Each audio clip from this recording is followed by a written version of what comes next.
Okay, greetings people. One of the questions I am most often asked is this. Wiz, is there a lock that you can't pick? And the answer is yes. Inevitably, there are many, many, many locks that I cannot pick. And I happen to own several of these. So, let's start off with the Sergeant Queso. Now, these are a style of dimple lock, which actually engage three surfaces of the key. It has dimples on both sides, as well as the top edge. The key is reversible, so you can put it in either way. It's always going to be right. So there it is, the Sergeant Queso. This one lock that I cannot pick yet. I'm still working on it. Given some time, perhaps there will come a day that I can pick it. Okay, moving right along. Mul-T-Lock. I have here a Mul-T-Lock Interactive. I have not been able to pick this lock yet either. Very beautiful lock.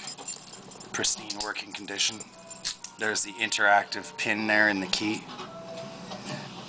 Okay. And then we have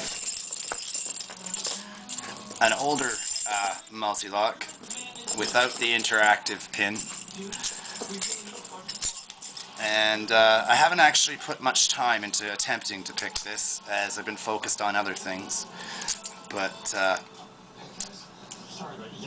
can't get into it just the same. I'm locked out.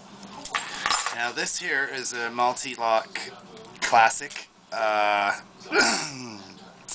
This lock has been picked on camera, but not by me. This lock was picked by Kazaa83 down in Australia, on camera with a specially dedicated tool which he made, and he sent me one of those, but I still am getting no joy. Still locked out of that one too. Okay, now here's a lock sent to me by a fellow YouTube picker. Great guy, Pick Wizard. I'm going to say thanks for that again. This is more of an inner groove type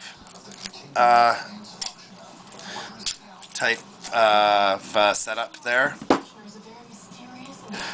Their cuts are on the inner part of the blade as opposed to the edge of the key. Yeah, no luck on that one either. Also,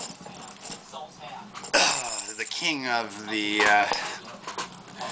unpickable locks here, the Abloy 655. This is a government issued lock.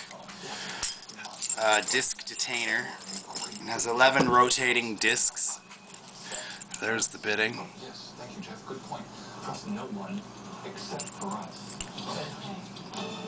Anyways, I was always told to set my sights high. Okay, and here we have an Abloy cam lock. Now this is picked, or it was,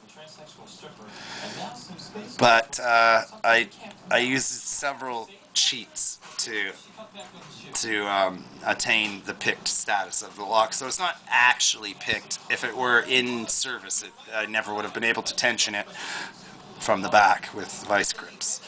So, and here's another Abloy. I believe that's the exec profile. I have no key to this, but it's good for reference. It's virtually identical to the core in there, except for the profile.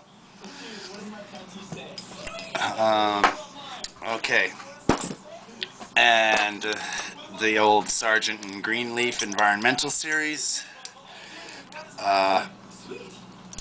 I personally have not been able to pick this yet. It has a series of, I believe, 9 discs, which are turned in sets of 3 by the 3 cuts on the key. And then I have a Chub, which is a regular pin tumbler lock with graduated spools. This is the only regular pin tumbler lock in my entire collection of a couple hundred locks that I have never ever been able to pick. Was sent to me by Bobcat 5 AM damn near a year ago, and I still every day I pull this lock out and I give it a few minutes of my time and I try and get it. And I've gotten all 4 pins, all but one I can set, and then when I go to set that 5th pin, it just goes to hell. Of course, y'all remember the Sergeant in Greenleaf 831B. I've never successfully picked this either. The day I do, y'all know about it. And here I have a P500X Scorpion. This is a very, very neat lock. It has side pins that fit into a side milling of the key. This lock I've come very, very close to picking. I can pick the 6 main pins to get the initial pins picked, but then I have a great deal of difficulty manipulating the sliding pins with the side bitting, and I hope to have a key made for this within the next few weeks. And once the key is made, I will probably get back to continuing my attempts to pick it. And very finally, have a restricted key. This is actually a wafer